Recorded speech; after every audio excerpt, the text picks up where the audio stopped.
This is Disclosure Now, with Arkim Ra and Brian Zeng, a show where we expose the truths that are nefariously hidden from humanity. Today's guest is Matthew Mournian. Matthew is a professional psychic and intuitive practitioner specializing in the removal of negative energetic manifestations from the body.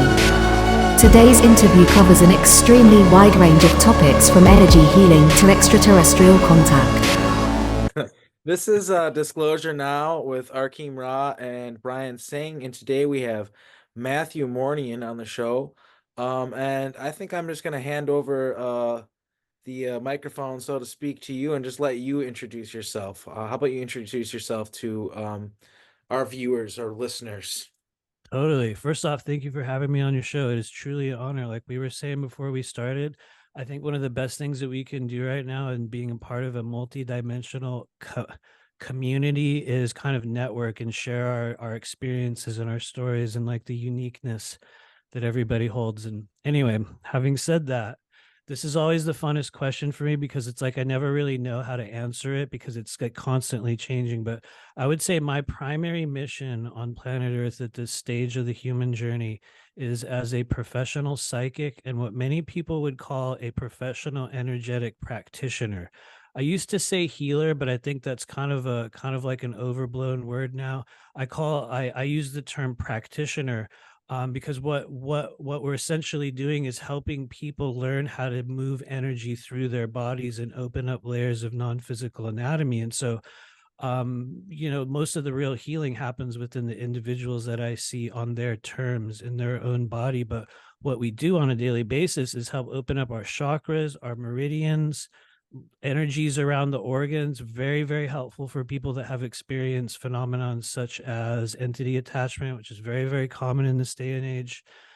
Implantation, which is also very common, but a very, very misused and often just very haphazardly thrown around term. There's so many forms of implantation. And then really any form of energies that get stuck within the body. It's kind of been the only thing that I've known how to do since I would say 2016. And so, we've been doing it with people all over the world, and I guess it just keeps going. So I must be doing something right. But anyway, I hope that answers it. No, it totally does. So I know a little bit about your background. I watched your interview with James, and I find it interesting that you have like a background in like I guess what you could call like mainstream clinical, I don't know, mental health, I guess. And I thought it would be interesting to maybe talk about looking back where you were then and how you looked at the world and how you looked at like people's trauma, how they deal with their psychological issues, stuff like that, and then compared to how you look at it now. And maybe if this isn't going too deep into it, like how like the approach that we have now that's mainstream is maybe a little bit outdated compared to some of the things that you've learned on your own doing your work with people. Oh yeah, thank you. That's a lot of stuff, and I'll start by saying yes, it's incredibly outdated, and I hope I hope I can track through such a good question because there's so many cool things to say in there. I would say first off, my primary occupation before starting what I'm doing now was in what we might call mental health treatment, but I'm going to be totally real with everyone. I was on a very, very low level of that process, and I was working primarily in homeless outreach with veterans in San Diego, California, in a chemical dependency treatment center. I won't say the name of it; it's kind of well known across the country, but my primary occupation at that stage was just in case management and working with very low level hypnotherapy. I was just getting started in that at that time, working in group therapy, things that they call relapse prevention in the world of chemical dependency treatment, and a host of other things. But I got to be real, it was on a very low level basis. And for people that know me, they will know that really that was just my life's response to being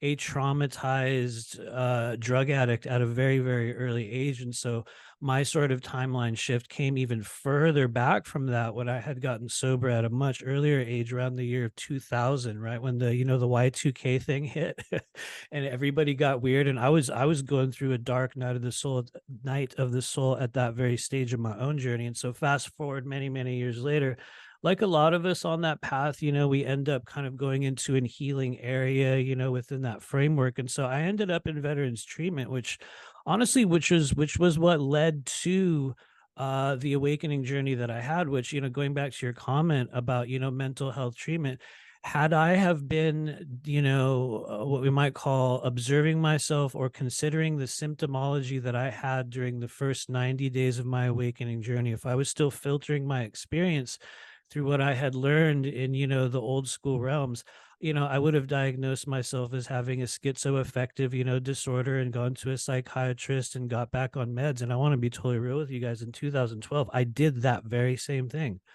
I could feel something like literally some kind of energy like exploding out of my body, which is crazy. You know what I mean? At the time, everybody was talking about, like the Mayan calendar, and I was like very much in the nuts and bolts ancient aliens world of UFO stuff. And coincidentally, to tie in with your timeline, Arkeem, that was around the time when I first became aware of the Montauk Project, which was a monumental discovery for me in this life. It was something that I was I was just rocked by it. And I think because of during what was going on with me at 2012, I was having what is essentially just an incredible crown chakra opening, which a lot of people are going through right now. And when that happens, for everybody who will see this later on, a lot of your psychic abilities will just instantly turn on. They might not stay on, but they'll turn on. And so in that year, when I was going through this crazy eruption of energy, I came across Montauk Project. And it was one of the first times in my life where I was able to practice a skill that I do now, which is what I call tracing a timeline or looking at a person's timeline. And I was able to look back at the events that were described. I think it was, I can't remember the guy's name. Was it Preston? Preston, Trying to think of it. Yeah, there you go. I remember reading his book and I was able to kind of pull out what I call scenes of data that were existing in, multidimensional space. And at the time, I did not have the language to understand that I was actually viewing something that had taken place. I took it as me going through something crazy. And so I was doing that with everyone around that time. I would look at clients at work or I would see people, that I knew, and I would just get lost in this energy of I could see them sitting on their bed 2 days earlier, putting their shoes on, and I had no idea what to make of it. And so in 2012, I went and got back on meds and I went to a psychiatrist. I was like, I'm losing my shit, man. And they're like, oh, okay, cool. Here you go. And I suppressed it until 2015. But I will pause there because I just want to say one other thing. And then just to go back to your question, I think that we are coming up toward a major redefinition of what many of us understand as mental illness through the lens of this great awakening journey where we as a populace, as a community, are starting to understand a lot more about the way energy works. And I think in the coming 10 years, they're going to be interlinked in a way that we just haven't seen. Right now, spirit and science are still two very, very far timelines apart from each other. And so I think they're going to be intersecting. But anyway, I feel like I just dumped a bunch of stuff out on you guys. I'll pause. Well, I want to say, I think an observation about spirit and timeline being, spirit and science being separated in this timeline, at least, that's totally intentional. The other side, or powers that be, or cabal, or whatever you want to call them, if you will, they don't want us to think about us having souls because they have a transhumanist agenda where they think it would be, better to convince us we can upload our consciousnesses into the singularity, if you will. But Right. that presupposes that the soul doesn't exist, much less spiritual worlds to take part in, given those realities. Right. No, I fully agree. And to make it even weirder, I don't know, maybe you guys will agree with me, maybe not. There's already so many souls that are uploaded into that digital matrix. I'm pretty sure Steve Jobs is over there chilling right now, like running the show. But no, seriously, that's a timeline that's very, very available for viewing for people who are learning to practice remote viewing or tapping into like collective consciousness timeline streams. And anyway, it's definitely out there. But yeah, I like a lot of things that like one point that I'd like to make is like people talk about Elon Musk making Neuralink, and I kind of have gotten like the download. I guess it's just like a psychic understanding. I don't know how to explain it, but we already have a neural link with our phones. It's already, you're already connected to it. It's feeding you information. You're feeding it information. It's a feedback loop of energy, and they are creating a digital version of you, and they're also using it to learn about you and learn how to manipulate you. And yes, they're applying it to the black ops programs. They're learning about your psychology, what's going to make you, what's going to bother you, what's going to make you happy. And they very much so, in these MK Ultra mind control programs, they need to know what stimulates you negatively and positively, and then use that to manipulate you. So basically, what we've given them with Facebook and social media is a free ticket to just look at our lives and surveil us, and like sound to like, okay, when does this person take a shit? Usually, like it's really scary how deep it goes. And the idea that, we make all these agreements, all these contracts all the time, and we could do a whole show on that. How, like, if you actually go and break them down, it's insane what we're agreeing to. And yeah, I just think that it's already there. Like, so much of the stuff, like, I personally, and this is another thing that we could get in a whole argument and do another show on too, but I personally, it seems to me like Elon Musk's job, sort of, as a public figure, is to get people distracted from it's like how, like, it's not in the future, it's already here. Like, let's get excited about going to Mars, right? Right. We know we're already there. Let's get excited about And neural. he probably already knows we're there too. You know, You Yeah, it's think he one thing if he does? didn't. Neuralink. Really? It'd be right. Neuralink. It'd be one thing if he didn't know and he's trying to get us to the red planet and give us some money for that. It's another thing if he knows And behind I the don't mean to scenes that there are jump derail the gates to conversation in here with like, No, no, please. but Yeah, yeah. I just think that there's a certain degree of people waiting for the future, and this programming that, like, oh, the future, it's coming, the future, it's coming. And a lot of times there's a savior attached to that, and some sort of apocalyptic Right, view right. that's going to happen, which maybe there's some truth to that, but I know for sure there's also programming behind that. And so yeah, there's just it just seems to me like there's a lot of programming to get us out of touch with ourselves and our own reality. Like I said, if you're thinking about, oh, Elon, do you hear about how Elon Musk is testing Neuralink? Like, if you're thinking Mhm. about that, then you're not realizing, like, wait, how is my phone advertising me stuff that I've only thought of? Like, you know what I mean? Like, it's already happening. Oh, And yeah. I don't know, the programming is just really deep and hard to get past, but yeah, there's just so much that's already there. Like and I think too, Brian was talking about how they want to separate us from source. I think Mhm. a lot of this technology that they're trying to push on us too is like, they need you to be separate from source in order for you to think that you need it. Like, for instance, like Neuralink, like, okay, you're gonna be able to communicate with everybody, like, with your mind then, and do stuff with your mind, interface with technology with your mind. But I know from being out there and being in programs and stuff that you can telepathically communicate with people, and you do not necessarily need an implant in your brain to communicate with a computer.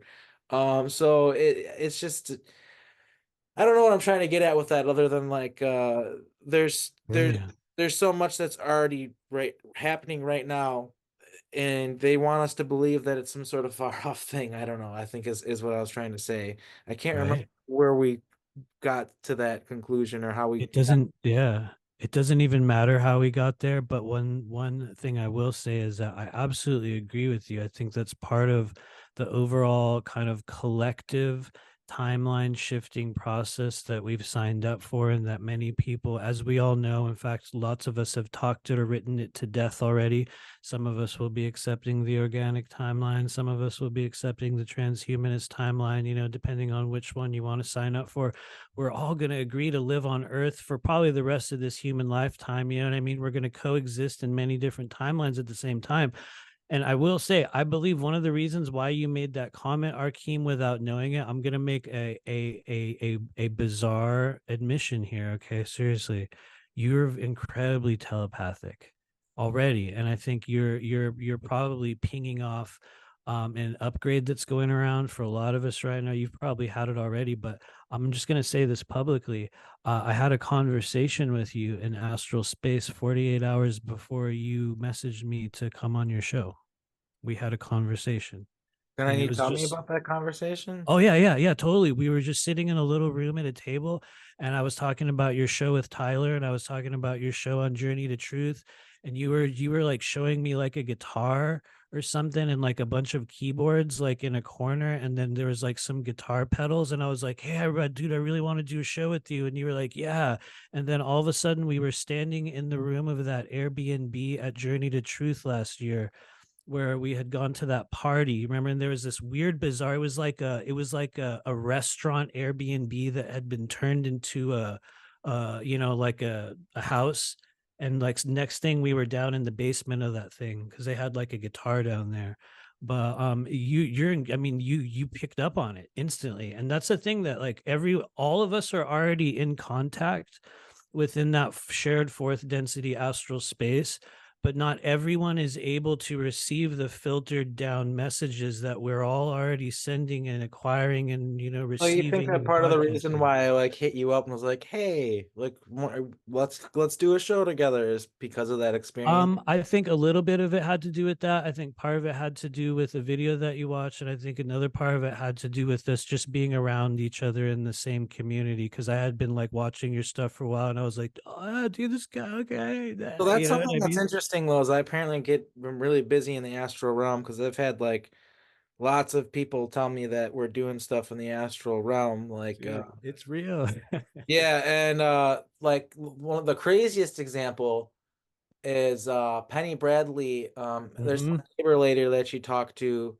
Oh yeah, She came over and she was talking to Penny one day, and she's like said that some guy has come into her dreams over and over again. It's kind of freaking her out. Like the Phoenix, they call themselves the Phoenix or something like that. And this person was teaching her stuff or something like that. And she's like, "Huh, that's kind of odd. Does it look like this person at all?" And she showed her a picture of me, and apparently this woman turned like white as a ghost and was like, "That's him." Like, and I've got so many people telling me of yeah, me showing up in their dreams. I'm shocked because I don't remember. But there's something that I've told Brian before too, when I was kind of like in an altered, I was altered out in some sort of altered state. Is I told him there's so much stuff that we're not supposed to remember that we don't want to remember. There's so much stuff that we're keeping it safe by not remembering it. So, and it's confusing because there's certain stuff that is nefarious and bad things might be happening to us. And of course, we want to remember that. We want to cancel those contracts and stuff like that. But at the same time, there are things I think that we're doing maybe in the astral, maybe literally in the physical 3D realm as alters in different bodies and stuff like that. Maybe a little bit of both or whatever. But I think there's stuff that we're doing that you know we don't necessarily want to remember right now. The time isn't right. Like when I first got my name, Arkeem Ra, I got that from communicating with my like a soul group, my higher self, which is like a soul group. Some people have like a oh, Penny has talked about it too, how she has like a soul group up there, and I do too. yeah. And they told me that my true name was Arkeem Ra, and I asked them, I said, like, okay, well, can you tell me more? And they're like, that's a pretty big clue. Like we give you a lot right there.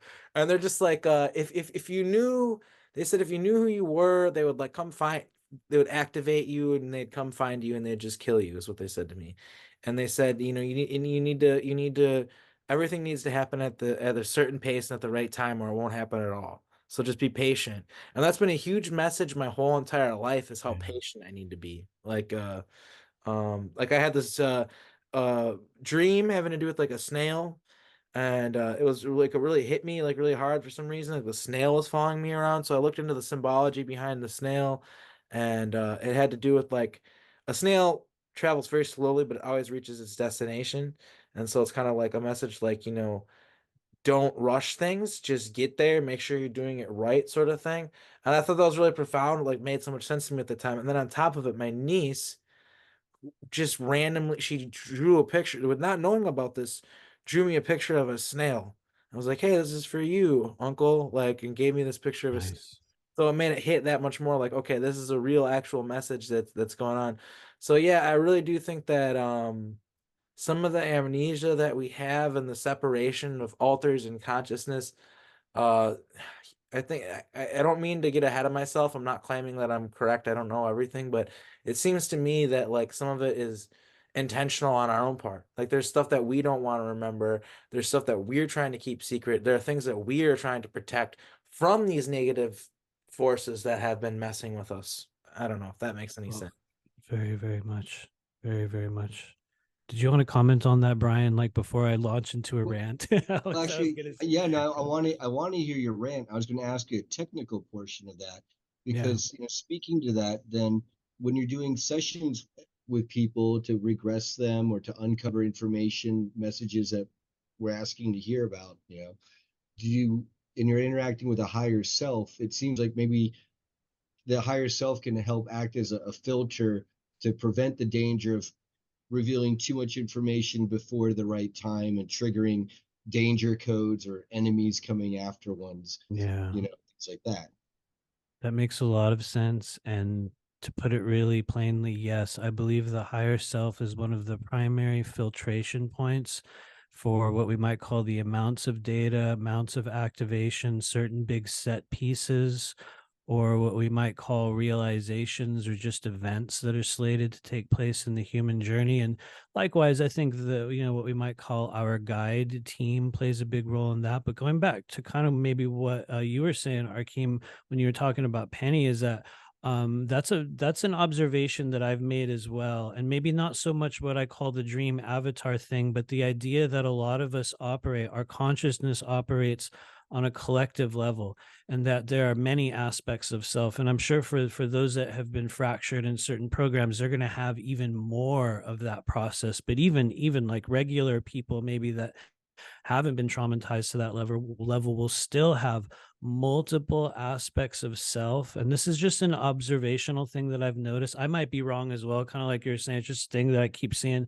is that one of the problems and also one of the strengths that we have in going through this kind of this like awakening journey and getting in touch with multidimensionality is that we will be tasked with encountering both dark selves and light selves and alternate selves. That's where some of our great gifts come from, and that's also from where a lot of the big wounds come from. And it's really, really common. I'm a person that has had a lot of people come to me as well and been like, "You were in my dream doing this and that." Thankfully, I'd never done anything super bizarre or weird in their dreams, because like I'm like, I haven't heard about those ones yet. But I think that's really, really common for people that will have had either a partially activated or like a knowingly activated kind of aspects of self or light body elements, and for people that are unknowingly activated. And so I guess basically, not to go on and on, but that's a convoluted way of saying there are many selves of you within this multidimensional space, and lots of them are going to be having experiences with a host of many beings and consciousnesses. And some of it will make it to us, some of it won't. But there are places that you can work with within your energy body. And this will be a good thing for anyone that sees this, because one of the things people come to me for a lot of the time, very, very regularly lately, is, and sometimes I feel silly saying it because it sounds kind of, I don't know why I always feel vulnerable saying it, but people come to me and they're like, "I think I was in some kind of thing, or I was taken, or I was abducted, or I was in a program, or I was in this, or I was in that thing." And people that know me will know I'm famously like, "Oh, really? Okay." But what we find is that there are layers within the energy body wherein those memories really do sit. And a lot of you guys have already heard, DNA contains past, present, and future of everything. Yes, absolutely true. But I have not seen too many people that are able to actually work with DNA within our soul group on such a level that they can just look at it and tell you everything. Like, we're all figuring it out together. And one of the things we figured out more specifically within the physical body is that there's places you can work with to help your memories come back. If you have suppressed, even screen memories in the body, and I'll tell you one of the main ones for everybody out there, it's your hips, it's the groin, it's what we call your psoas muscle. For anyone that's not familiar with it, it's spelled PSOAS, and it's a big muscle down there in your hips. It holds your legs on your body. There's been multiple books, all kinds of people have talked about it. Some people call it your emotional core, but it is sort of a nesting ground for traumatized experiences and emotions from this life and beyond that will lie compressed in the body. And so for people that are wondering, what's a thing I could do to help start recovering things? open the hips, open the psoas. People will come to a stage in this life where they'll start strengthening their pelvic floor muscles.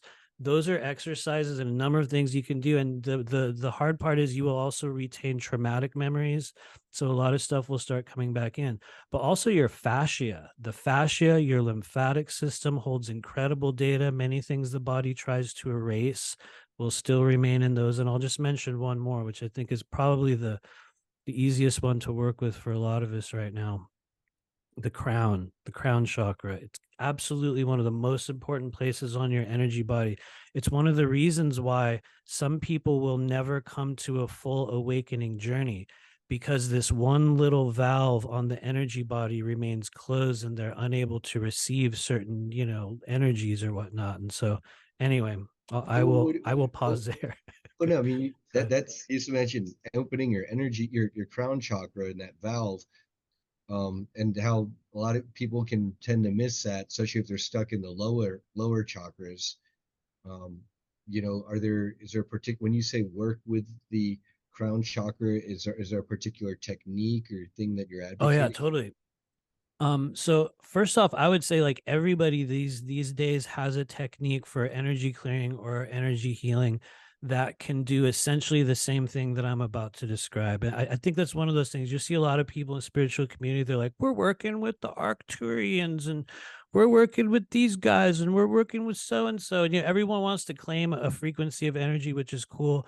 I don't actually claim a frequency of anything, but what we do claim to do is be able to create dilation, which is really important, like an actual chemical, physical, or what we would call biochemical dilation of energy centers, which is what will happen when you start to open the psoas. But one of the ways in which you'll start to dilate energy centers, the way that I use in the sessions that we do is a technique known as scalar toning, which is a really, really convoluted way of saying, and this is always a fun one, I literally make sounds into people's bodies. I know that kind of just cheapened it the way I described it, but it is. We start to broadcast an audible tone from the physical body. In some cases, it's just a hum or an actual tone that we create. In other cases, though, I have a series of phrases, which is essentially an ancient language that was previously used on Earth and in a number of realms. The last time, at least what I've been shown that it was used on Earth, was in what we would call a pre-Atlantean epoch, meaning an era on Earth prior to Atlantis, or just as the age of Atlantis was beginning on the Earth plane. At that stage, most of our technology that we would use was in the form of light or sound. It was non-physical. And believe it or not, it was a stage on planet Earth where human beings were actually grown at one stage. There's a Not lot very of talk much. about this. It's very, if you look into Tartaria, which I know some people like to take it to a flat Earth place. You don't need to. That I agree. it's not necessarily flat Earth at all. But there's so much, man. I just watched a thing about Christmas with that yesterday on Mine Unveiled channel, which was really great. And it just, Oh, there's so much evidence that cloning has been a thing in a lot of human population resets with clones and stuff like that.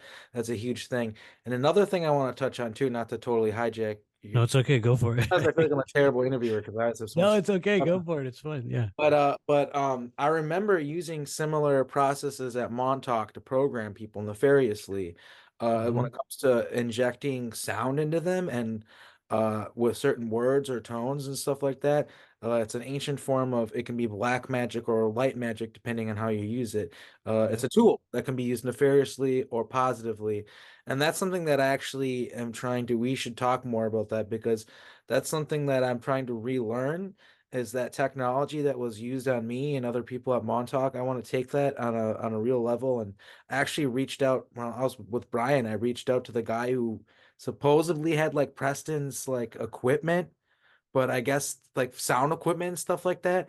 But I guess the cops like came in and like kicked him out of there because he was like squatting and they took it all, and who knows where it is now. But I want That's wild. to recreate that technology that they use to program people. And I think a lot of that has to do with like going into my memories and remembering more that I already know about it.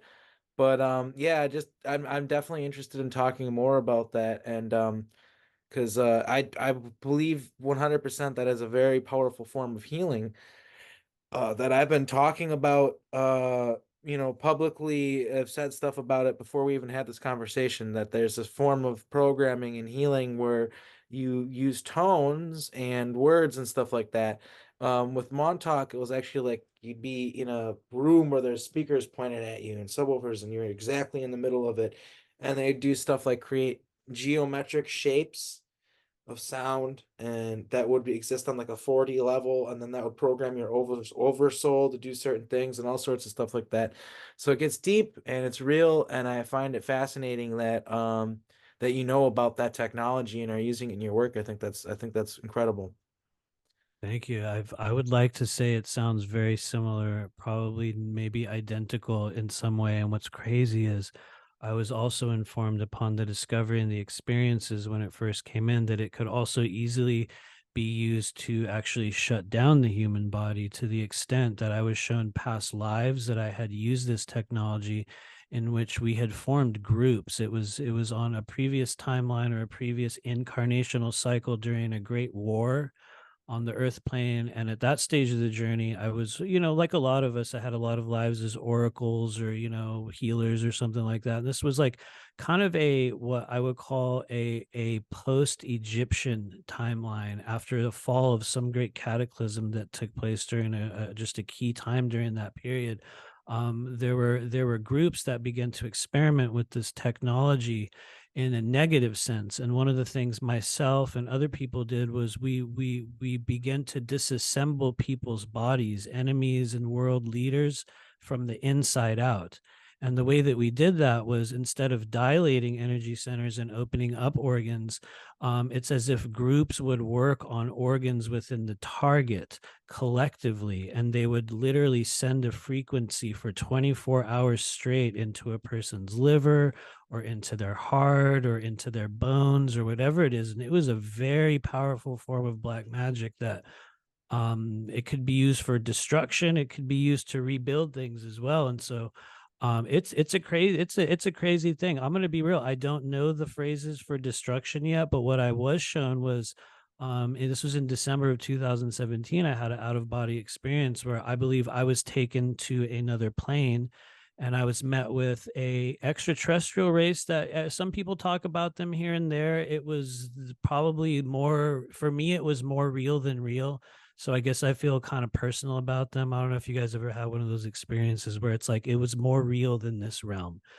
But I basically appeared in an outdoor area one day. I was doing a meditation on my lunch break. I was working at a psychic shop in Los Angeles.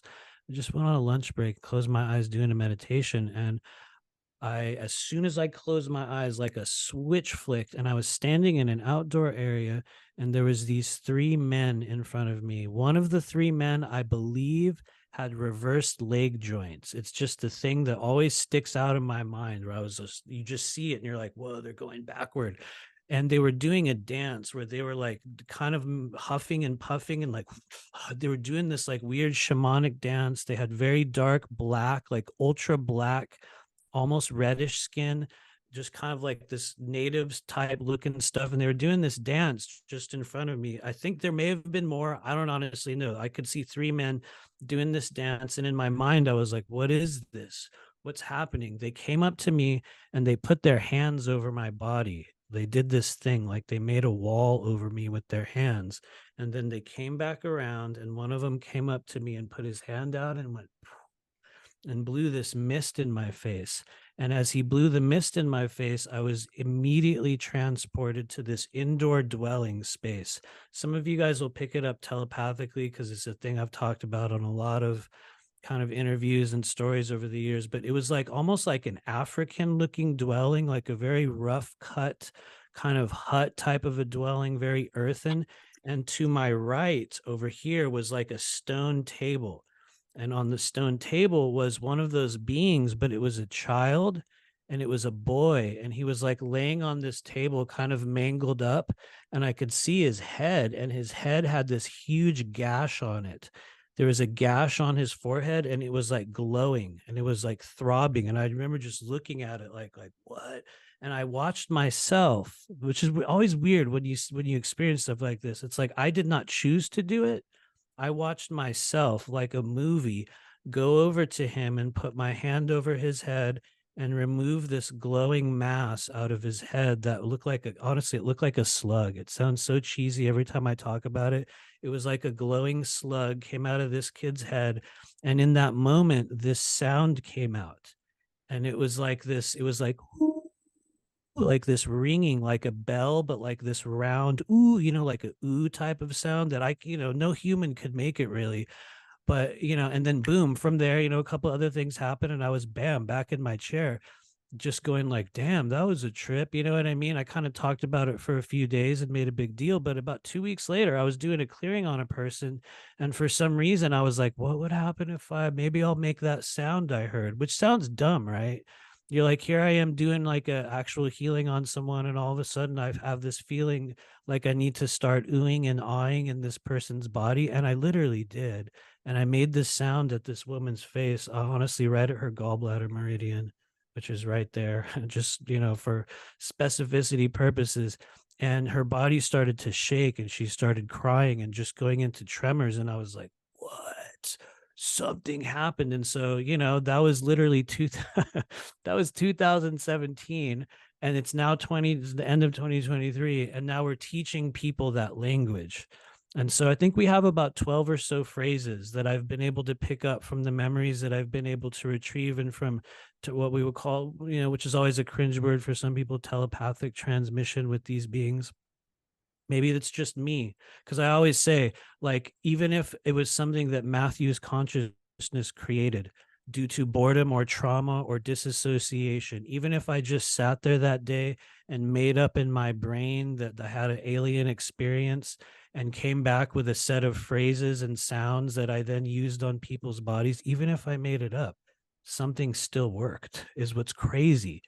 And now we've seen people from nearly every continent. I always say this, I haven't seen anyone from Russia or China yet, but I think we've worked with people on every continent in all parts of the world, thousands and thousands of people we've used these phrases with.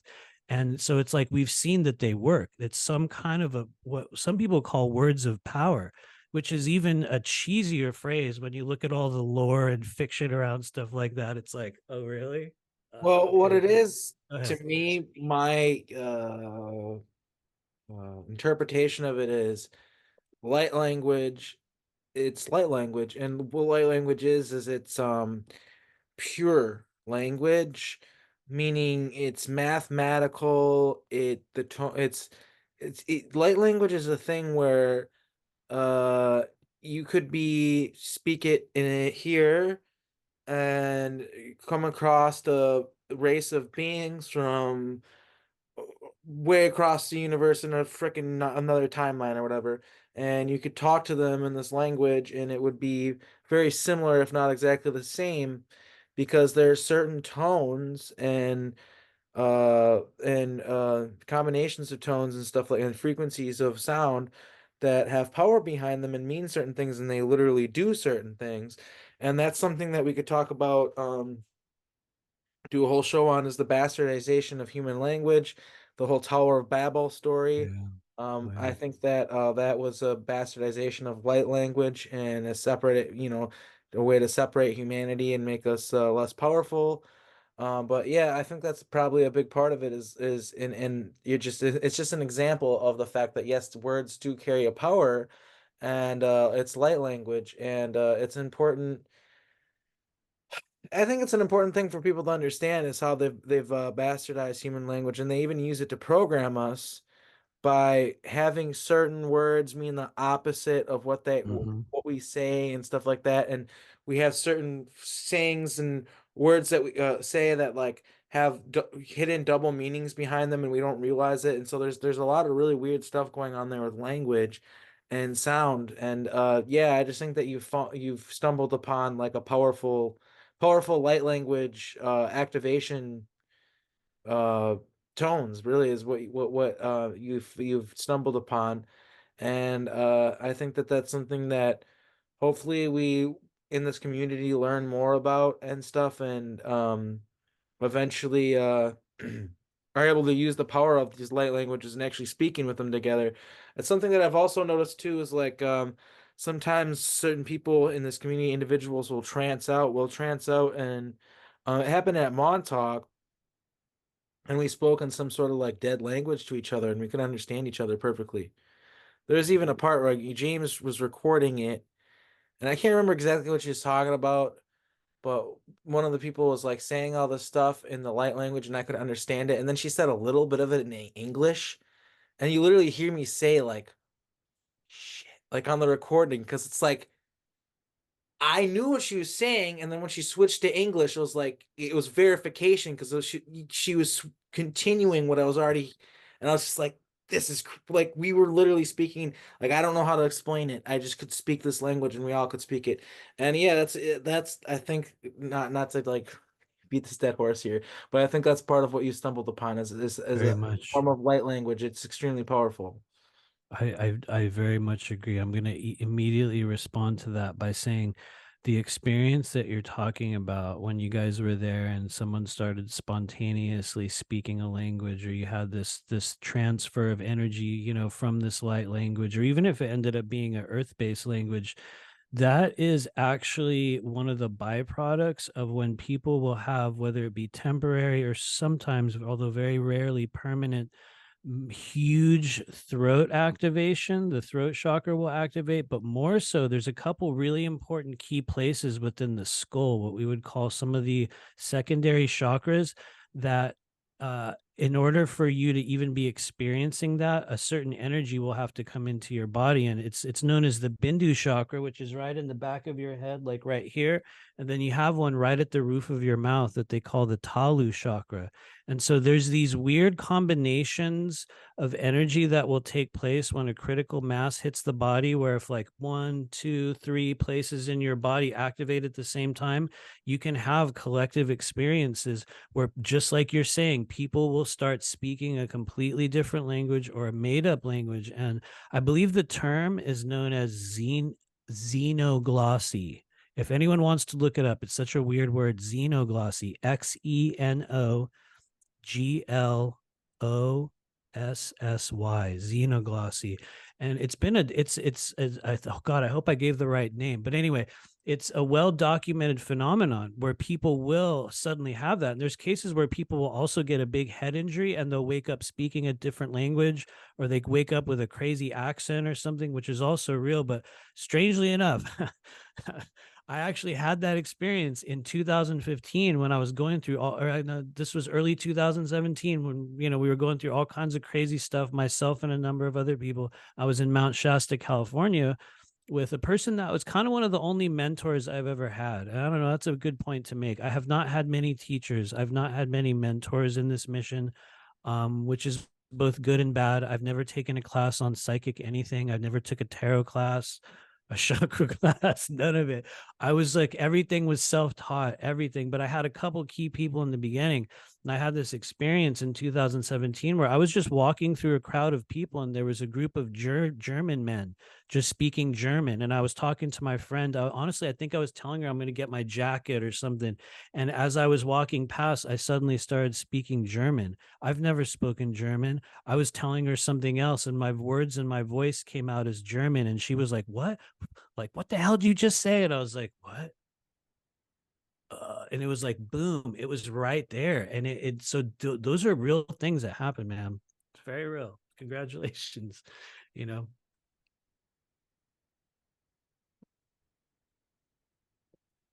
You did have we any? lose you? Hey Brian, you've been quiet for a second. Yeah, I was gonna I saw a lot of screen movement. I was like, yeah, uh-oh, something's going on. trying to get my tabs all sorted out It's properly. all good. Um Prior to us going into this recording here, you're talking about having your own reptilian face-to-face experiences, and that leading to learning about how to do a certain type of clearing process. And I was hoping if you could share that with us. Definitely. And part of this is probably important because I know that there's a lot of deep, what we would call genetic programming and inbuilt genetic trauma and fear surrounding reptilian energies, reptilian DNA, our own reptilian traits, reptilian guides, reptilian forces. The Orion group has been assigned as the universal negative force throughout the galaxy when it's really not the case. But having said all that, but well, no, let's be real, it is, but they're not the only one. But anyway, having said all that, I think a big aspect of kind of my mission and the awakening journey and kind of some of the frequencies that we're bringing online into our collective in the coming years has to do with the reintegration of reptilian energies, what we might call reptilian guides, reptilian aspects of self. Like I was saying earlier, a lot of us are connecting with multitude of aspects of self on a daily basis, a momentary basis, and they will come to us in the form of what we would perceive as other beings, but in many cases, they're literally us on another plane. And I believe this was in 2020, maybe 2019. However, my year timing is bad. They all kind of bleed into one, but it was during the time I was living in Los Angeles, which is important to mention how this whole thing went down, because I was living in a part of Los Angeles. I think it was called Miracle Mile. It was just this kind of place off of Wilshire, just a little teeny apartment, you know what I mean? And I would live in this, I think it was like a 400 square foot apartment me and my wife were living in. And I was doing all my sessions in there and everything. And then going to, our bed was literally five like feet away from where I was doing work all day, every day. And a lot of really crazy shit went down there. And I believe, yeah, this was early 2020. Where I was just doing a meditation. It was literally one of those days where you're just doing a meditation. I laid back on this bed, I closed my eyes, and within seconds, I was inside what could be described as like a hive. And by hive, I mean a structure that was essentially like hexagonal. And maybe it wasn't hexagonal, but like these kind of shape-like structures in this sort of earthen hive type place. And I could just see like columns of this hive, and right in front of my face within, like a second, was this massive reptilian being. He was, and some of you guys are going to get a really cool telepathic image of this. You can also pick it up by the left eye. For those that don't know, the left eye is a really good cheat code for receiving telepathic downloads from people, but you'll get it less conversationally and more of an internal image. And so that's what we're sending out. But I was perceiving it basically in front of me, a massive reptilian being, looked like a living dinosaur mixed with a dragon. The color of this being was kind of sandy brown, dark and black, kind of all mixed together. This being was standing in front of me, just kind of just there. And you know how the human mind within those moments is just going crazy. And I'm standing there looking at it. All these questions are running through my mind. My body's trembling, and I could feel it pick me up and kind of turn me over and turn me this way and like twist my body around. And it was as if I was being examined within that moment. I remember asking the question, like, what is this? Who are you? What is happening? Is this real? And he said, touch me and tell me if I'm real. And I put my hand out, I touched his face. And within that moment, I was sent into something that I guess is kind of like an energy transfer thing. It's funny because I've talked about this so many times now. It sounds silly when I talk about it now. But at the instant of touching this being, and it was like I touched right here on the side of its head, I was taken through this flash of scenes. And I believe what took place is there was an energy transfer that happened. I was shown the home world of this being. I was shown some of the tendencies, the belief systems around their people. I was shown the structure of their, what we might call a family or a caste system, all the way down to certain rituals that they would conduct alongside friends and family members that to us as humans would seem absolutely barbaric and hideous. And for them, it was very normal. They had no problem with it. But it was as if he had pride in showing me these things, all the way down to that this race of reptilian beings would herd and keep what looked like pets.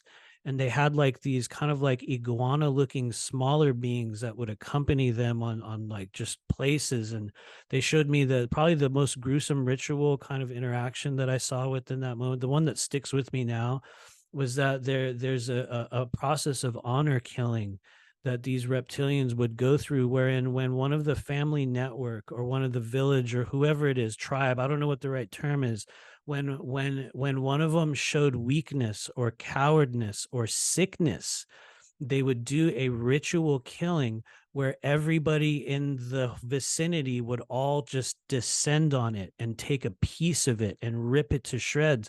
And I was shown that process, and it was gruesome, but it was like they were proud of it. And it was, for me, it was, I wish I could say that it was cool, that it was awesome, that it was like this amazing, like, whoa, I had this incredible journey with this being that showed up in the middle of downtown Los Angeles in my bedroom and took me to this astral plane and showed me reptilians. I wish I could say something cool came out of that. But to be honest with you, it did not. The language and the modality that I got came from those very shamanic dark beings that I had encountered, and some experiences I had later on with their tribe and their group, where, you know, they actually gave me the language. I heard them singing it. But with this particular reptilian being, what I've come to understand later on in the years since was that it was part of a reintroduction for a very specific purpose, that myself and probably a lot of other people, I'm nothing special in this, a lot of people in our soul group carry a lot more reptilian DNA. It's just a much bigger aspect of who and what we are. It comes with a lot of what we might call risks. It comes with certain benefits. It comes with, you know, how I always use these weird or these like analogies. You know how in school, you guys, some people were really good at math, some people were really good at sports, some people were good at this or that. There's a lot of people that are really, really naturally talented at intuitive and energetic things. And one of many reasons why is because some of us have a much more expanded amount of a certain type of energy with our DNA. And for me, it was reptilian energy. And so in the years since, I've come in contact with people that have actually been able to point me to some of the places exactly where they originate from, the reptilian beings that do work with me. There's actually two places which I can freely mention here. I've never actually mentioned them on any interview ever.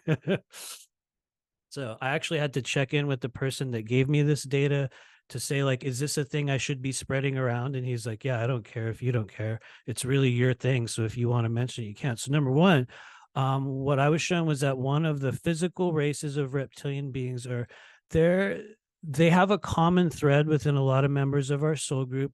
They are right now on an alternate timeline. They're on an alternate timeline wherein in the coming years on planet Earth, there is what some people would call an integration timeline, where there's possibilities that certain races will start to show up on a physical level on planet Earth for purposes of learning and exchange. And so one of the races that is already seeding us for that is a reptilian race. I'm going to say the name, and I want to let everyone here know that it's a very bizarre sounding name. It's a very strange human thing to make this sound. And I want to say I do it with respect, because as soon as I was put in contact with these beings, I'm going to be really real. Shit happened. Like, shit happened in my life, to the extent where it was like, are you ready for this? Do you want to have this encounter? Do you want to have this energy? Because here we are. And I'm going to be real. I chose to actually not banish them, because it's not something you can banish. I chose to dissolve my connection with them for the moment, because it was too much for me to handle. I understand that I have a connection and a relationship with them, but it's not one that I'm consciously, you know what I mean? I'm not going in my energy sessions going, let's talk to the reptilians. Definitely not, because it's not conducive to that. In fact, it's not even appropriate, I think, for most people on planet Earth to really come in contact with a true physical reptilian energy. And lots of people have. I'm not the only one. We are fundamentally incompatible. Your body, your organs, your energy, we cannot handle it for very long. It does really crazy shit to the human body. And so anyway, it's not something that I mess around with. And so after encountering their energy, I chose to kind of create a distance from them. But I will say the name. And so the constellation is a physical one. It physically exists. I believe it is called telescopium. If people want to look it up, you can absolutely look it up. It might be telescopia, so I might have the spelling or the term a little bit wrong. It's telescopium. I believe that these beings inhabit a couple of the planets. It's a very small kind of place, way, way out there. And this race, here we go. This is their name. The race is known as, please allow me to do justice to this utterance. It's Nishtaka. Nishtaka. Wow. I could spell it for you, but it won't make sense. Nishtaka. Incredibly familiar. And the way you say it. It's a guttural. It's guttural. Yeah. Yeah, that's the way they speak. Like I remember when reptilians would talk to me because Jacob, he could or no, excuse me, I have an alter name, Jack. That was the one. Jack. And I remember when they would say my name, they would say it was so guttural. Chuck. Like the way they talk. I don't know, like once again, like you said, no And disrespect or anything, but they talk very like they're grabbing the words they're saying. it's extreme, right? Extreme. Yeah, like they're mean though every word they say. Human beings aren't like that. There's no lying. There's no I don't know how I can't say it. I shouldn't point them out the same brush, but like the draconian royal empire, honor is really important to them. And it's kind of like what you said about the weak getting eaten alive and stuff like that. Yeah, that's exactly how they operate. And they believe might equals right. They Yep. believe that like for instance, if some group were to come in and be more powerful than them and they're gonna hand their ass to them and they know this, one of the things they might do is say, well, let us just join your empire and serve you. Because you're more powerful than we are, so that's what must be what the creator wants. So Right. yeah, and that's they're not the only ones who look at things that way, and it is a good way to survive. I will say that, because it's all about having alliances and protections and stuff like that. You think about like eh, the like the mob or something like that, or like gangs and how they might operate. It's kind of a similar way, and of course governments operate the same way. They just don't want us to realize that or talk about that, but governments very much so operate like gangs. And Oh yeah. yeah, but they have an honor system that we don't seem to understand. And the like when you say their words, the way I said, it's kind of hard to explain it, but I think the best way to explain it is they mean every word they say. They're, Oh they're yeah. not gonna trip over their words. They're not gonna second guess what they're saying. They're not gonna say something that they don't mean. Whereas human beings operate entirely differently. We might trip over our words or say something we don't mean or whatever else. They're not like that. So and yeah, they're very intimidating to deal with. But I think one of the things that you're talking about where we have to kind of like get past that, like the reptilian energy and stuff like that, and how intimidating it is. I think it's important, but I do have my qualms with it. I do have my fears about it. I don't know. Right. I guess it's like because these people I've seen them eat people alive. Have you seen them eat children alive? I've seen them do some messed up things, but I try not to. There's a very important thing that we need to do in this community, like people in general, when they start waking up too and start looking at the galactic picture, is that you can't paint you can't paint people with a broad brush. That's like what got us racism here on Earth. Like, Right. because someone is a reptilian doesn't mean that they're necessarily gonna be evil or good when it comes to a galactic standpoint of things. And just in general, like they're not gonna all wear the same clothes or have the same cultural practices and this and that. It's so much more complicated than people. It's sometimes hard to wrap the one's mind around about how complicated it all gets and all the details behind it. But you can't paint them with the same brush. It's not like that. It's more complicated than that. I fully agree. I think part of what we're going to notice over the coming years is that in order for humanity to kind of bridge the gap or break through or create, whatever the monumental change that everyone's already waiting for, is that we're going to have to come to terms with those elements of ourself. And whether that be a reptilian energy or a host of many other beings and forms and, energies. Elohim is another one everyone's talking about all of a sudden again. And various other things. And I think, you know, at least when it comes to the reptilian energies that I have encountered in this life, I can tell you one thing. While I have been made aware and shown and seen the savagery and the ugliness that their unchecked energy can bring into the human spectrum, I have also been a person that has absolutely never been traumatized, that has never been mistreated, that they have treated me with respect, they have treated me with dignity, they have honored every agreement, they have been there. And I'm going to be real, you guys, when I started doing this work, when I started doing professional psychic work, I actually thought I was stupid. I was like, oh, but everyone will think that's really cool, right? They'll think that's awesome. You're like, yeah, you're doing psychic work and you're helping people get implants and entities out. And I thought people would think that was cool. And no, it was not. I was not treated well. I was not welcomed into a community. In fact, I was held at odds by many people, I believe, solely because I embodied a certain type of authenticity and a boldness or a lack of a certain type of fear, which is not always good. There's a foolhardiness in a certain type of a lack of fear that comes as well. And so, I believe, what we're going to notice in the coming years is a much greater upsurgence of those energies and us coming to terms as humans with understanding reptilian energy on a deeper level, and understanding that in order for us to get through this shit that we're in right now, a lot of us are going to have to toughen up a hell of a lot more than we already are, because everyone's still waiting for Thorhan and the Galactic Federation of Light to swoop in and give you a med bed. And it will not happen. I'm saying this publicly. That will not occur in your physical human lifetime. And one of the great litmus tests for everyone out there who claims to be using higher dimensional discernment and tuning into 5D and 4D, if and when you truly were, you would be able to understand that humanity has already been given the keys to all of those things that you think you need a magic holographic tube for. We have every single one, all the way down to the ability to overcome the parasitic control structure on planet Earth right now. We have the tools and the ability to do it right now in this moment. And I think one of the reasons why that has not happened, number one, it's not the right time. Number two, there's many moving pieces. But number three, there's certain reckonings and healings and reintroductions and integrations that have to go through with what we would call the diversity within our galactic genome in order for us to even have that to occur. And so anyway, watch out, because I'll go on and on about it.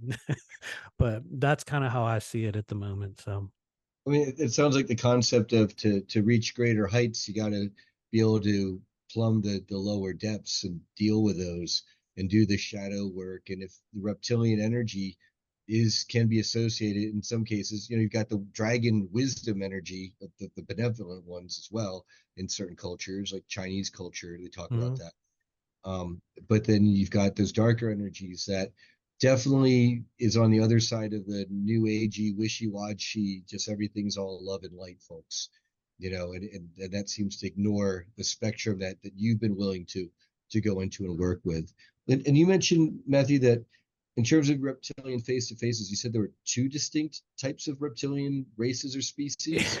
Yeah, actually, yeah, thanks for asking about that. Yeah, there is actually another one that people can, this one you guys can look up. This is one that's really easy to find as well. And so this is in Peru. You guys can look up the capital of friendship. Look up the capital of friendship. I was just talking about how reptilians are trying to reintegrate, trying to reintroduce themselves into, human, community. You can look up capital of friendship in Peru, and you're going to find a really crazy statue of this really crazy reptilian being. It's going to blow your mind. They tell you his name is Morop. And I'm going to tell the truth here. I have been in contact with this being and his collective, and that word Morop is actually an inversion. Earlier, Arkeem, you were talking about how there's a reversal frequency on planet Earth, and everything's the opposite of what we're told it is, and things are reversed, and it doesn't stop the disease, it causes the disease. It's not dark, you know what I mean? Like the reversal of everything.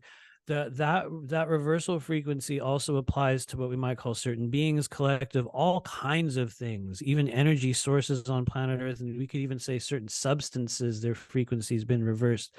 But anyway, this is still a flesh and blood group of earthbound reptilians.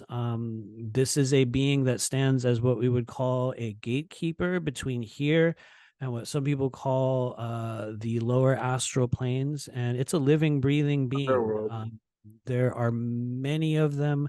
I was in contact with them. They also have an offshoot, or they are related to ancient Egypt, a god known as Sobek. Sobek was some say he was the god of fertility, but what I was shown was that he was something like a kind of like a god of war, or like a protector god, and he was this giant crocodile. And so these beings take some of their origin from, or they call themselves as coming from, that lineage of earthbound reptilians. But I was actually welcomed into their realm. I know it sounds silly to say such a thing, but it was during a stage in which I was also interfacing with the other reptilian group that I had talked about.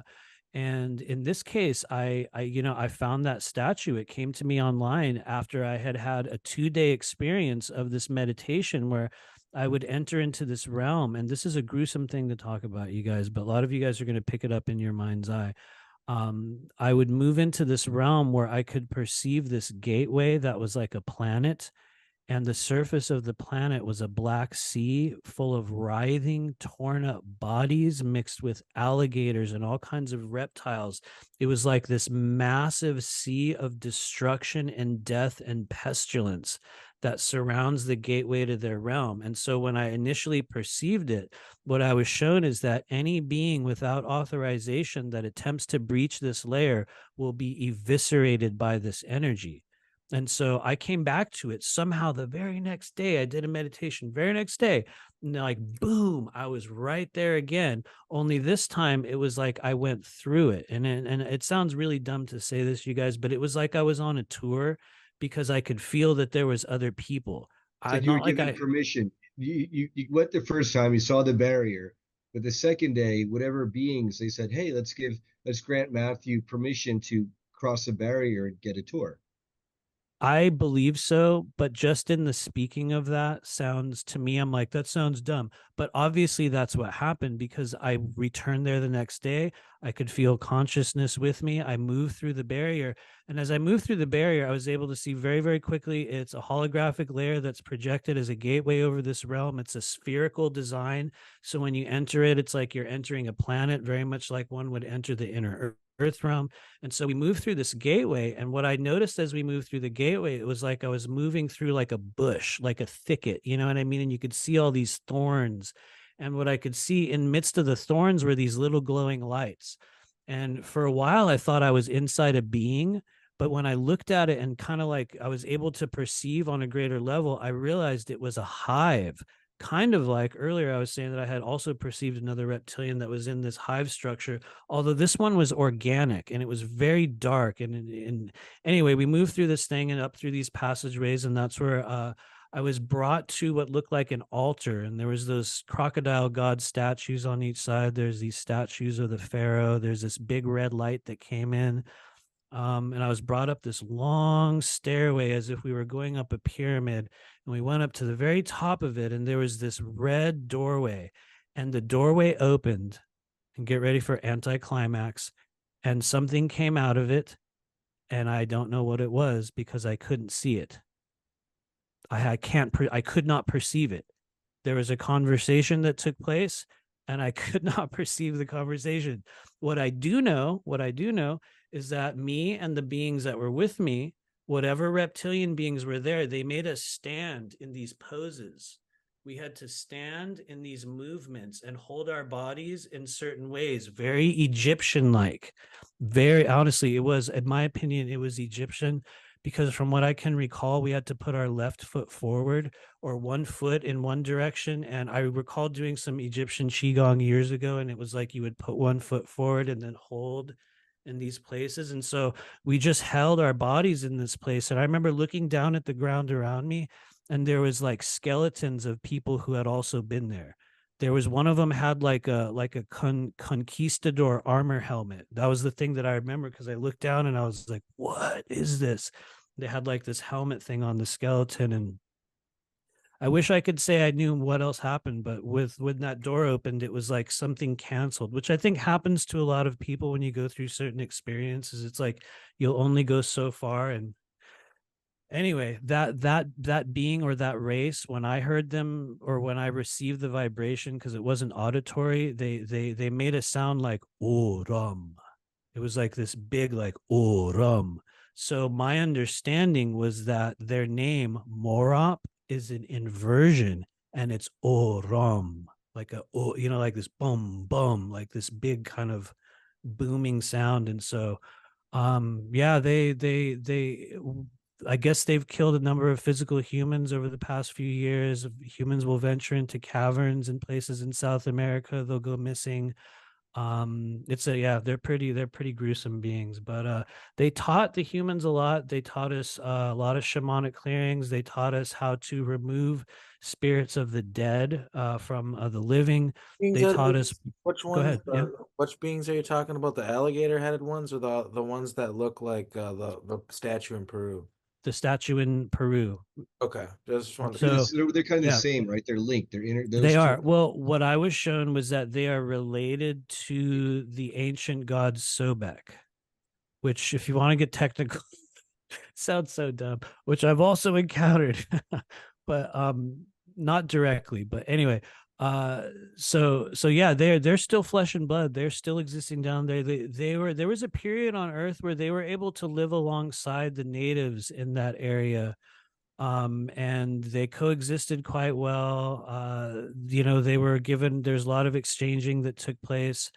But yeah, they taught us proper funerary practices, how to embalm bodies, how to remove living spirits from dead people, how to cast out certain energies, a lot of ritualistic things that people would think of as looking like voodoo now, using kind of things like animal blood and just very, very strange old world shamanic practices. And so they're still out there. They're still active. In my opinion, they are one of the races that are very responsive to humans, because they have a karmic relationship with us, because they've walked alongside us on planet Earth. They have a karmic relationship that, it sounds cheesy to always use the ascension term, but they're going through an ascension process. And in order for that to happen, they have to be able to become available to, I guess we could say, right certain wrongs. Because some of a lot of the very severe practices that we have around ritual sacrifice, as many people know, come from reptilians. And what I understood later on, and I know I'm going on and on with this, so I'll pause after this next part, but what I understood later on after having a QHT session, and I believe it was early September of this year, by a man named Drago Reed, nonetheless. You guys should have him on your show. He's incredible. But I had a QHT session, and I was shown that one of the reasons. great.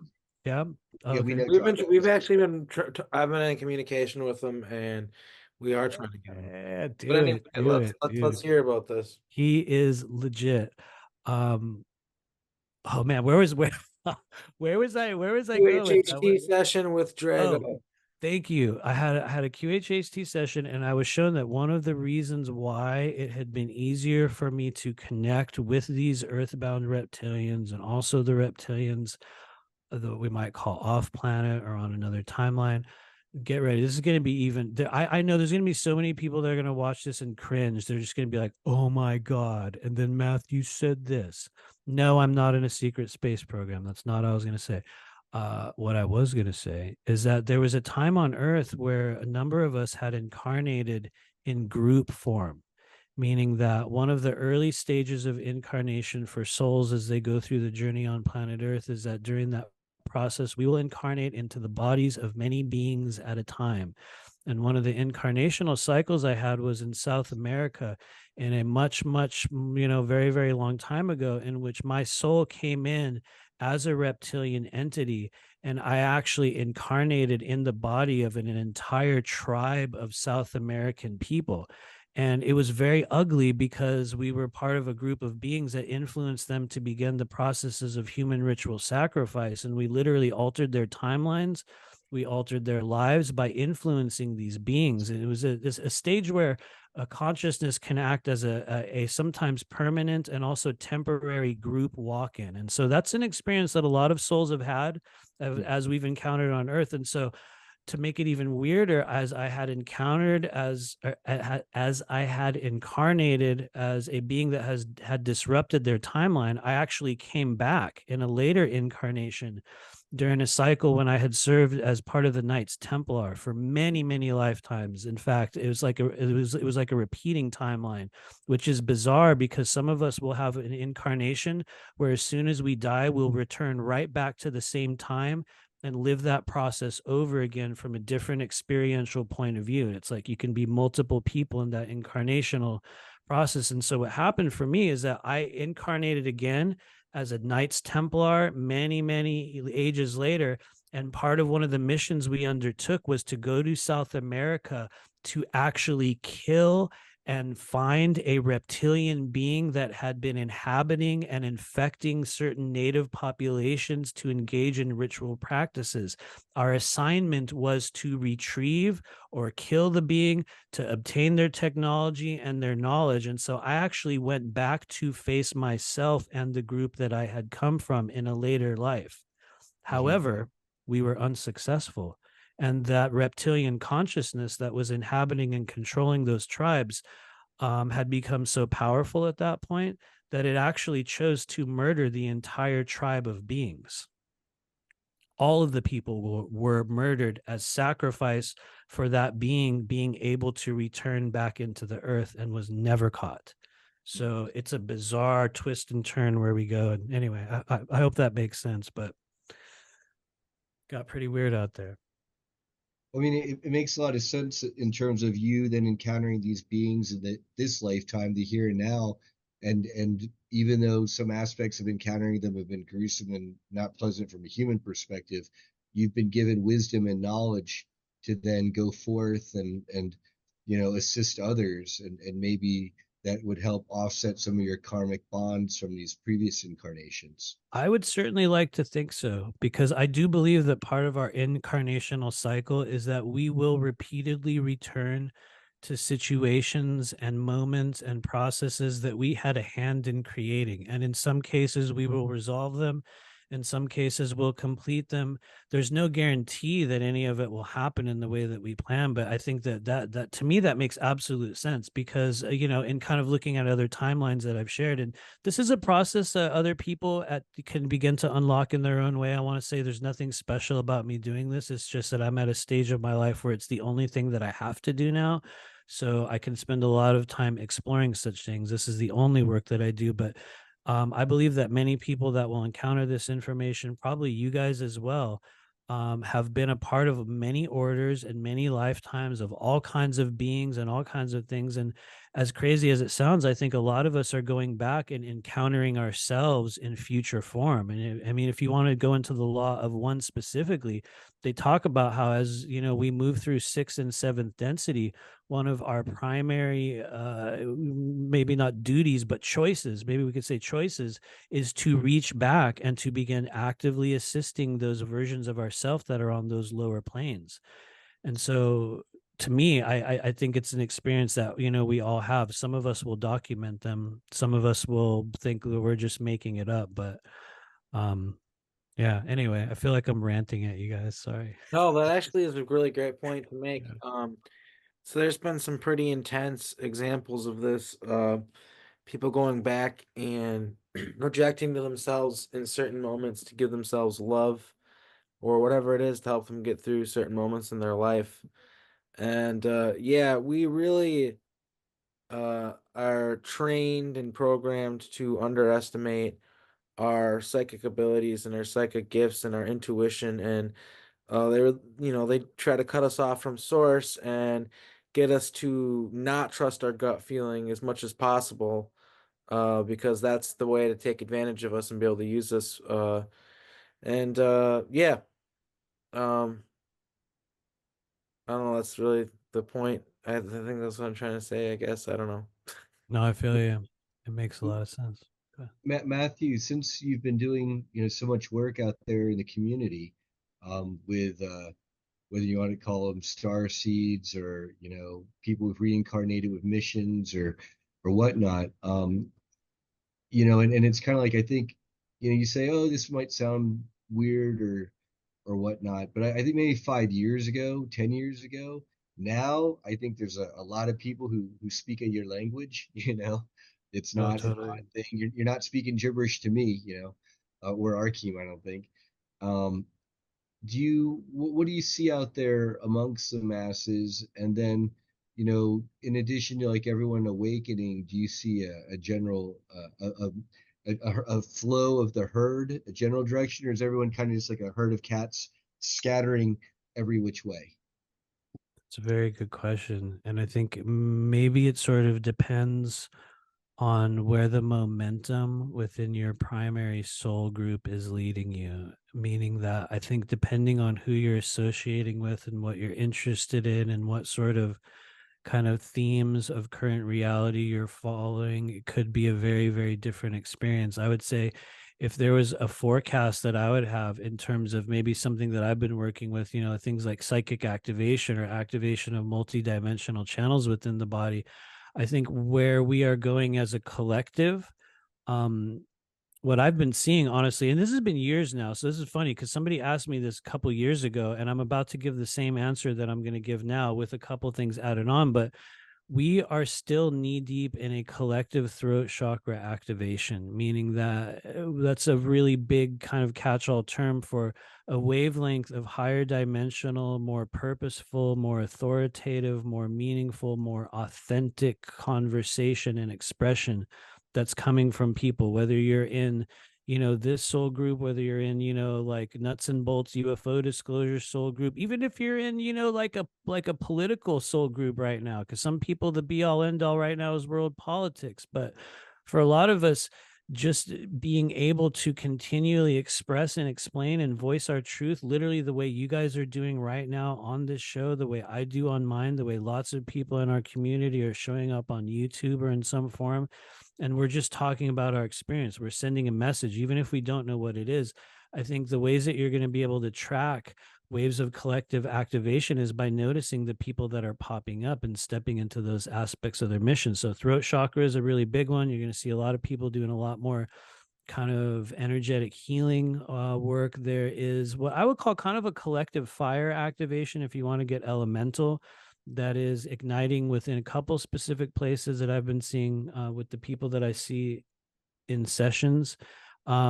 Sacral chakra is a really big place right now. And so trickling down into our experience, that would mean that people's experiences with passion, passionate creation, also in releasing shame, are very, very important for manifestation, because sacral chakra is one of the untapped reservoirs of manifestative ability. And a lot of people are also on what we would call like which is kind of a false construct, I'm going to be real, but some people will claim to be on a twin soul journey, or whatever that is. And some of that will also have to do with activations in the sacral chakra. As we go through that process, we begin to experience and connect with people intimately on a much deeper, different level.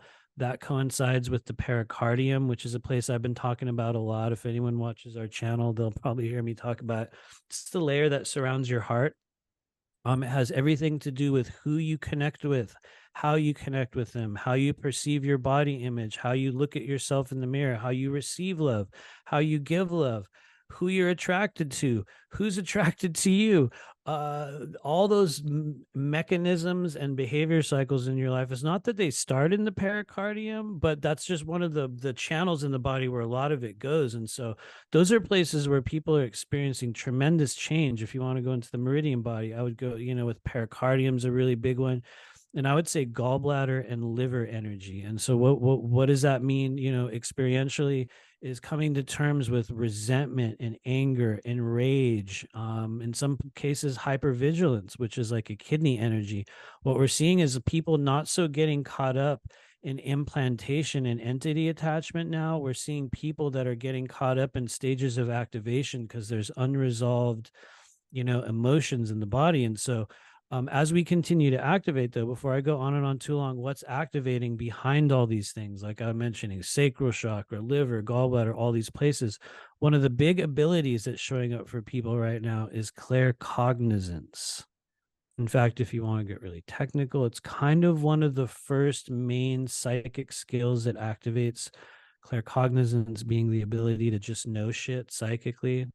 And I say that humorously, but really, a lot of people have this right now. You guys are going to look at a person's face. You guys hear everybody that watches this. Everything you're You're saying gonna, right now tracks for me and my personal there experiences. you go. There you go. You're Everything. going to look at people, you're going to hear their voice, and you're just going to go, "Oh, I just know, boom, boom." You're just going to pick up things. And okay, why is that weird though for people? Because we will have no evidence. You will have no other reason to believe, that that's true. And that's where a lot of psychic activation comes in, is that a certain channel or a certain part of your body will open up, a certain energy will reach your consciousness, and you will make a choice to either go, I've just made that up, it's probably bullshit. Or you'll go, you know what? Maybe there's something to this. I want to follow up on it. I want to give it internal approval. We have to give ourselves, I know this sounds silly to some people, but we have to give ourselves direct authorization to begin to perceive higher dimensional energies. Some people will do it through trauma. Some people will do it organically.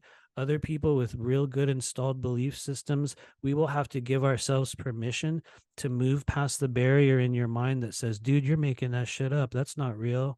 You just made that whole thing up. And the crazy thing is sometimes we are. That's what's crazy, is that we're learning to understand the differences. And so claircognizance is one that's going to come in where you just know things.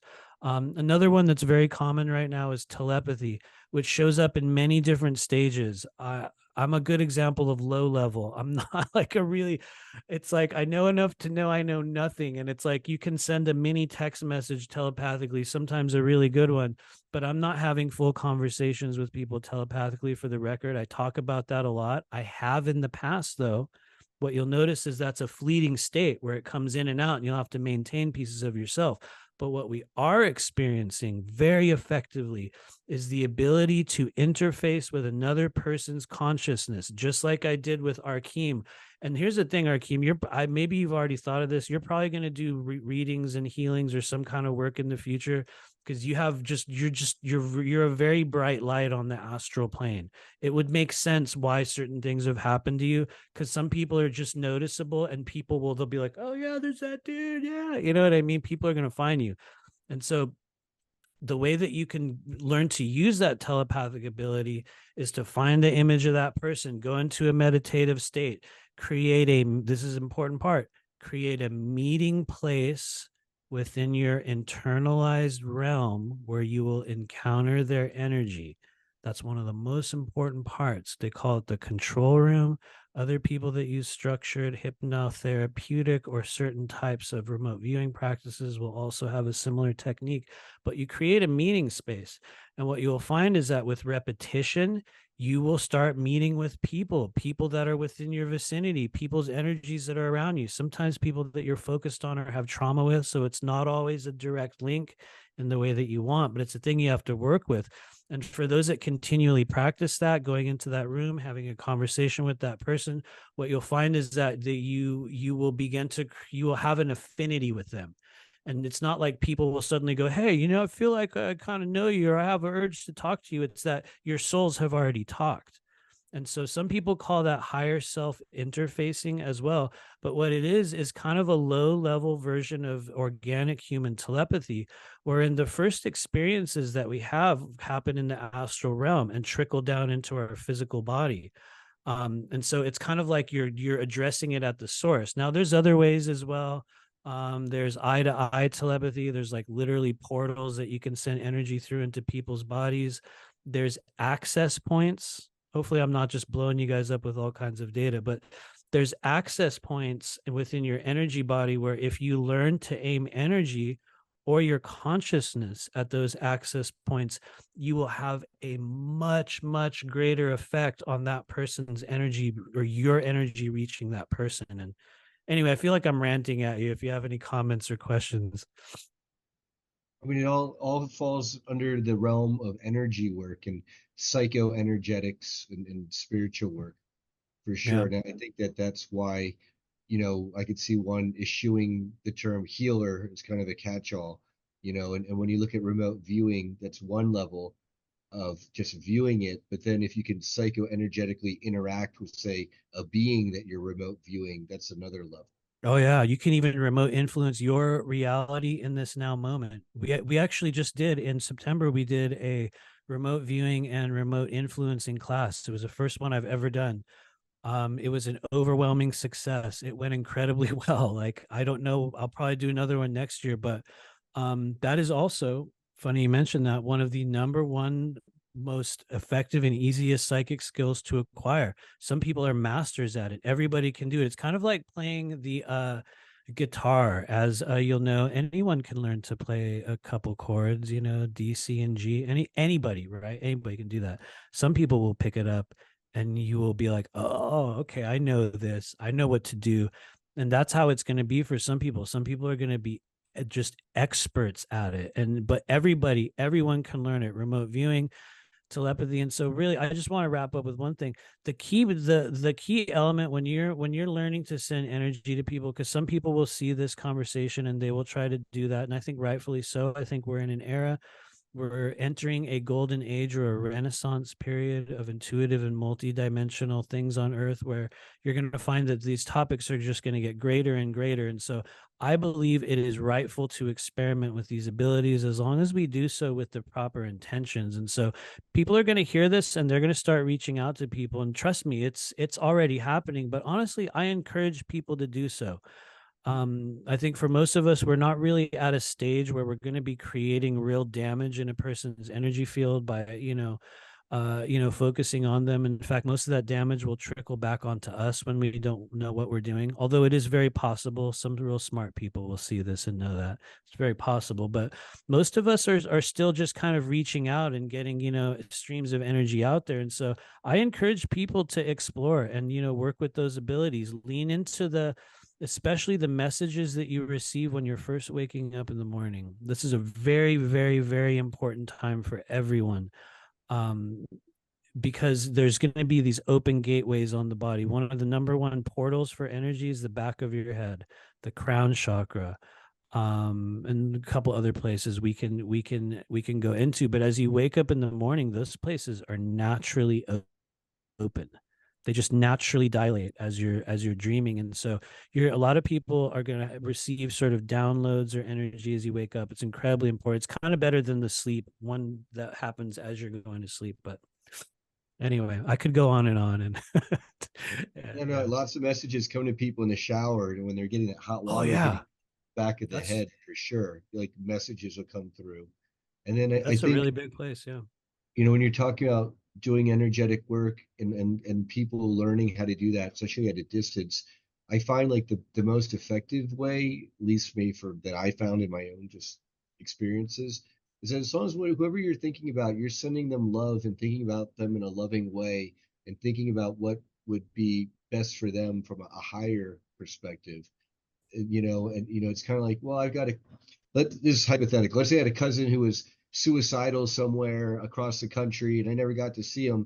But it doesn't mean that psychoenergetically I couldn't send that person love and, maybe like hope that like a nice cat is going to come by into their life, that they can, be a companion to Yeah. them and just send them that love and that can make a difference, and again, that's very different from say trying to send out negative energy, because I what you agree. send out will come back. Yeah.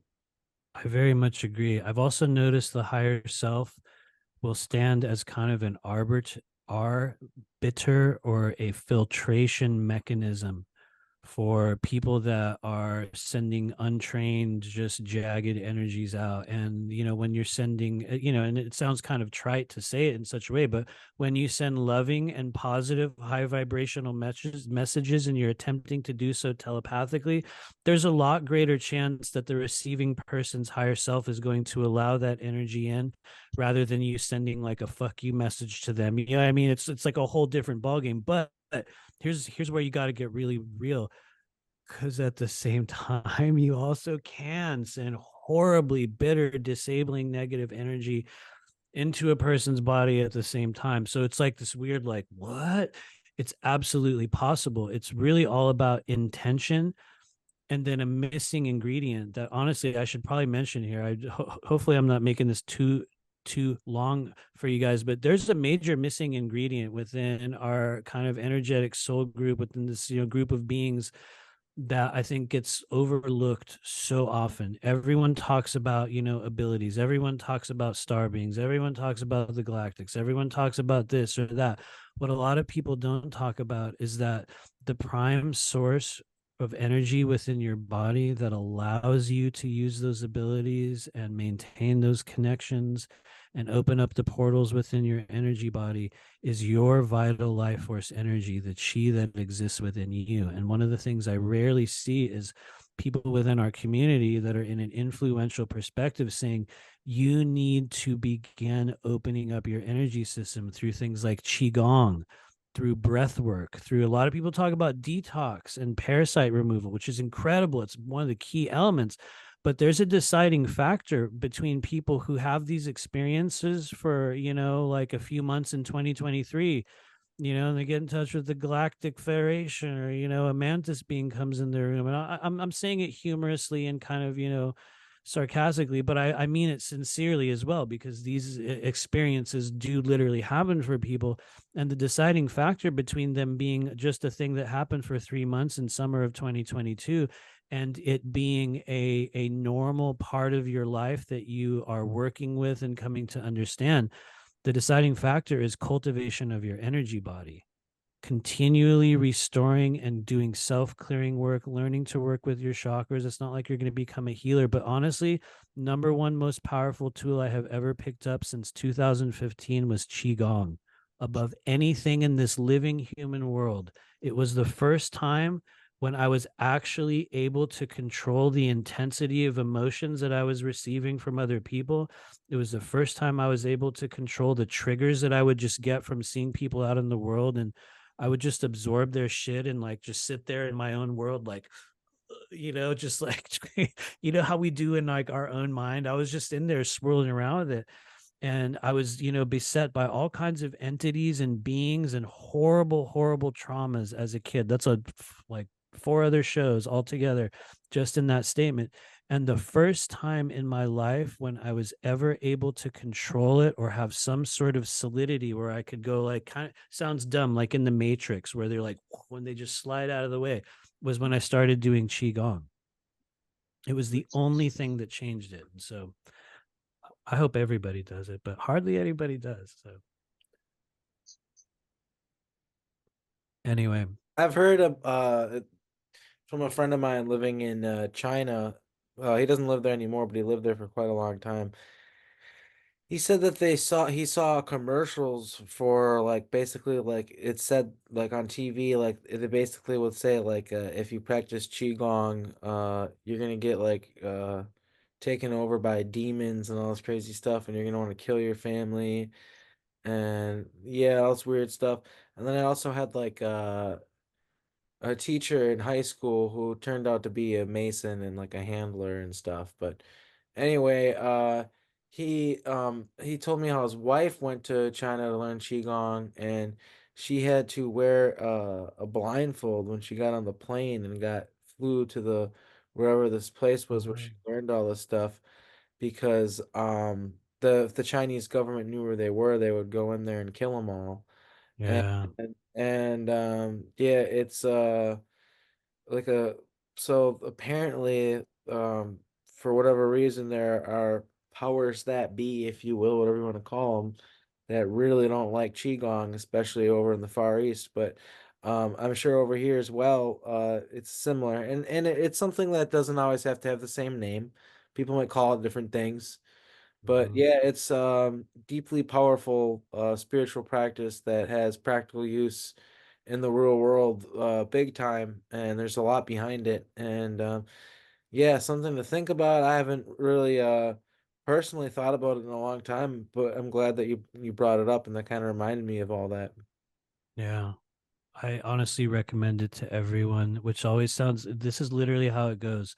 I'm this guy that's like, you should do this, you should do this. And like nobody ever does, but like inevitably there's one person that will email me every few months and be like, dude, heard you say this thing on YouTube and suddenly I'm doing it. And now all of a sudden this illness is gone and that thing is gone. And for the first time in my life, I'm doing this. And I'm like, dude, I know, right?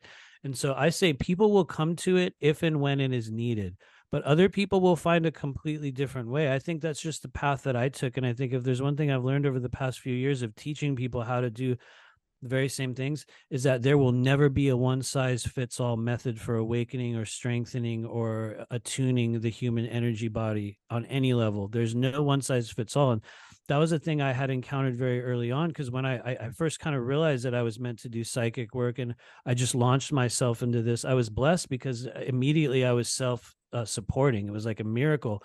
But at the same time, I started trying to learn other people's techniques, and I still had a lot of issues. I mean, like we all do. And I was constantly doing healings on myself, and I didn't really have a technique. And people would say, just make the orb of light, right? Just do this, just call in the Pleiadian ninth dimensional council.